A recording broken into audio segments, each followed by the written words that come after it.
Retour sur la fonction du premier degré. Donc ici, j'ai trois représentations d'une fonction du premier degré. Que nous dit le graphique au sujet de la pente de la droite?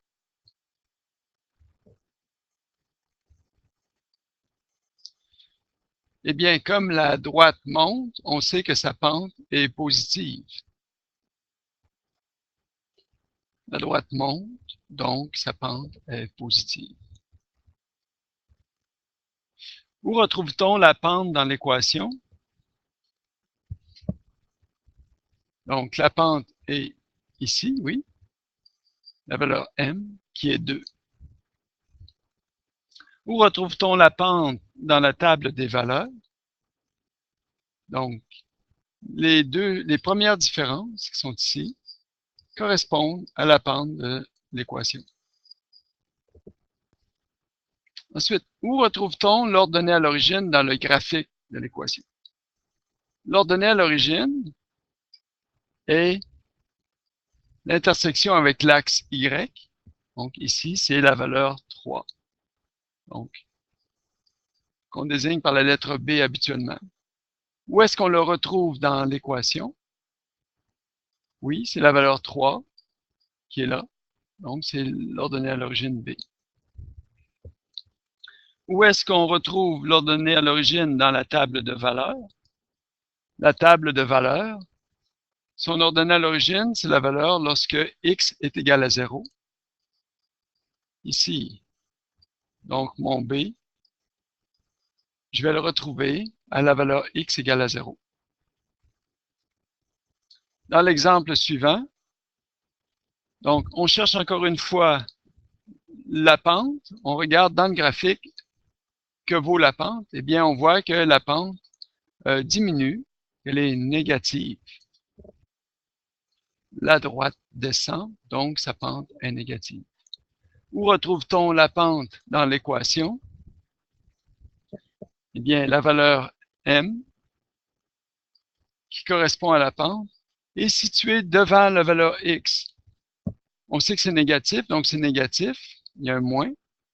Et il n'y a pas de valeur, donc on a la valeur qui est 1, moins 1. Il y a toujours un 1 s'il n'y a pas de valeur d'indiquer. Dans la table des valeurs, où est-ce qu'on retrouve la pente? Eh bien oui, ce sont les premières différences. Valeur moins 1 qui correspondent à la pente.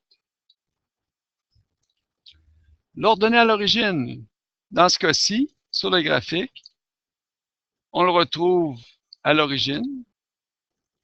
Sa valeur est de 0. B égale à 0. Dans l'équation, où est-ce qu'on retrouve l'ordonnée à l'origine? Comme la valeur est 0, il y aurait une valeur qui aurait pu être ajoutée ici, ou en fait qui est là, mais qui n'est pas indiquée parce que c'est 0. Il y a toujours un 0 qui peut être ajouté à une valeur. Donc, l'ordonnée à l'origine, B est égal à 0. Finalement, dans la table de valeurs, l'ordonnée à l'origine, c'est lorsque x est égal à 0 et sa valeur ici est de 0. C'est la valeur en y pour le x égale à 0. Dans l'activité d'hier, on a obtenu comme graphique pour les relations affines. Donc, on avait 4 graphiques qui représentaient les fonctions affines, sont ici. Donc, des droites dont l'équation était de la forme y égale à mx plus b.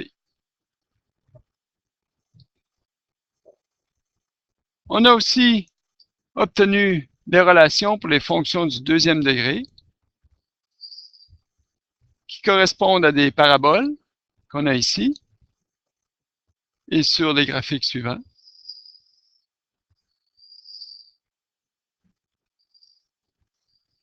Alors, tous ces graphiques avaient comme forme générale y égale à ax2 plus bx plus c. Regardons plus à fond ces relations. Dans le cas de la droite, qu'est-ce qui nous permet de déterminer avec l'équation si c'est une droite qui monte ou une droite qui va descendre? Eh bien oui, le signe devant, pour une droite qui monte, le signe devant le x est positif. Ici, on n'a aucune valeur, mais donc on a plus 1. Pour la deuxième, on a moins 1. Pour la troisième, on a moins 1. Donc, les deuxième et troisième sont des droites qui descendent. La quatrième droite monte et elle a un signe positif. Donc, le signe du premier x, donc du x, nous indique si ça monte ou ça descend. Dans le cas des paraboles, qu'est-ce qui nous permet de voir si une parabole va être ouverte vers le haut ou ouverte vers le bas? C'est aussi le signe. Dans le cas de la première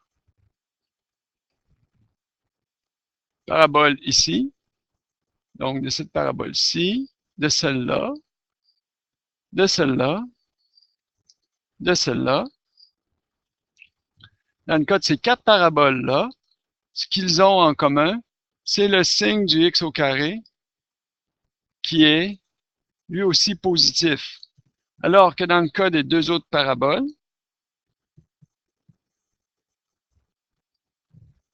celle-ci et celle-là, on a le signe du x au carré qui est négatif.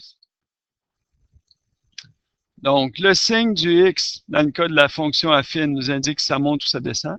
Le signe devant le x au carré, pour une parabole, va nous indiquer si c'est ouvert vers le haut ou ouvert vers le bas.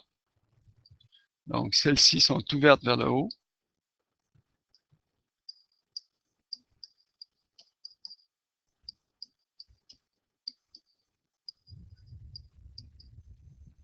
Et la dernière, en fait, les 2 dernières sont ouvertes vers le bas.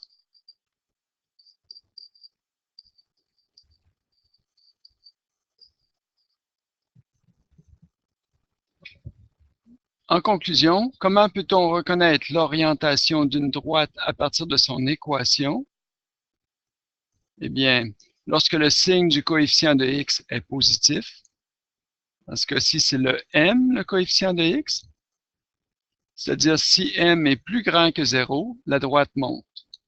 Lorsque le signe du coefficient de x est négatif, c'est-à-dire si m est plus petit que 0, la droite descend. Comment peut-on reconnaître l'orientation d'une parabole à partir de son équation? Si le signe du coefficient de x carré est positif, c'est-à-dire si a est plus grand que 0, la parabole est ouverte vers le haut.